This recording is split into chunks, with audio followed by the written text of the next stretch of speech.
A bishop in the Episcopal Church in the United States simply gives a speech reiterating the words of Jesus Christ, and the right loses its collective mind. Hey everybody, my name's Will, your favorite rural campaign and elections expert. Let's talk about it. Now I want to tell you at the beginning of this video that I'm a very proud Episcopalian. Why? Because the Episcopalian Church takes the word of Christ and it applies it not only to social justice, but to economic justice as well. And that's something I'm very proud of, because as a Christian, I believe that the teachings of Christ should extend into every aspect of the lives we live. And please pay close attention to the fact I said, the lives we live and not the laws we pass. Now, for those of you that don't know, each time a new president is elected, there's typically a service, including a prayer service, at the National Cathedral in Washington, D.C. What a lot of people don't know, because they misunderstand the name, is that the National Cathedral is not owned by the federal government, nor is it run by the federal government. The National Cathedral is actually an Episcopal church, and the bishop that oversees that area, including the National Cathedral, is the Bishop of Washington, D.C. On Inauguration Day this year, just a few days ago, the President of the United States attended a similar service at the Episcopal Church, known as the National Cathedral, and listened to the Bishop of Washington, D.C. deliver a message to the new president, the incoming administration, and to the nation as a whole.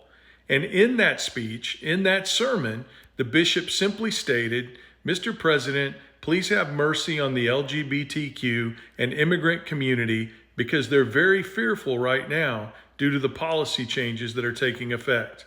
That's it. The bishop simply asked for the president to have mercy. And the right wing media, and the right-wing activists in this country lost their collective minds. The bishop merely stated to the president, "You felt the providential hand of a loving God, and in the name of our God, I ask you to have mercy upon the people in our country who are scared now." That's it. After returning to the White House, the president simply bashed the service, but he just couldn't help himself. As he so often does in his late-night tweets, he sent out an overnight post on his social media site where he sharply criticized the bishop as a radical left, hardline Trump hater, and referred to her as a so-called bishop. She brought her church into the world of politics in a very ungracious way. She was nasty in tone and not compelling or smart. That's right. The President of the United States bashed a message of mercy directly from a bishop of the church. A message of mercy, I might add, that directly emulates the words of Jesus Christ in the New Testament. And even though the new president often claims to be a Christian and sells Bibles for profit, I sometimes wonder if he's ever read the Bible that he sells, because the New Testament is chocked full of verses regarding mercy, words directly from Christ and from the apostles and from the writers of the many letters. For judgment is without mercy to one who has shown no mercy. Mercy triumphs over judgment. Blessed are the merciful, for they shall receive mercy. Go and learn what this means. I desire mercy and not sacrifice, for I came not to call the righteous, but sinners. It's also always good to remind the Christian, and even those who aren't Christians, about what the Bible says in regard to the foreigner and the immigrant, because it's not unclear as to how we're supposed to treat them. In both the Old Testament and the New Testament, the Bible makes it clear that we are to treat foreigners and immigrants just like we treat the citizens of our own country. And there are a couple of different reasons for this. First, the Bible reminds us that when the Jewish people were taken into captivity in Egypt, they were foreigners in a foreign land. And secondly, it reminds us that as the early apostles and disciples went out to preach the word of Christ throughout the world, they also were foreigners in a foreign land.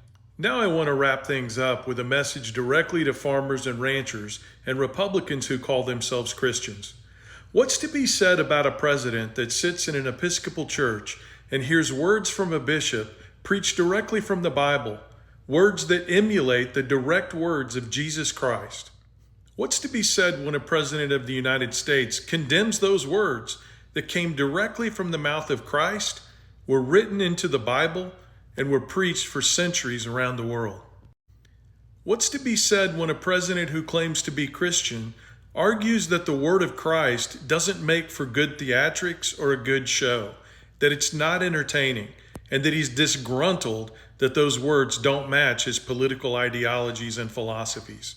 Are we called as Christians to defend that president, or are we called to defend the words of Jesus Christ? I think you know the answer. If you're going to hold high the banner of, "As for me and my family, we'll follow the Lord," then shouldn't we set the expectation for a president that claims to follow the Lord as well? Just something to think about. My name's Will, and that's the news from the Back 40. I hope you have a great day.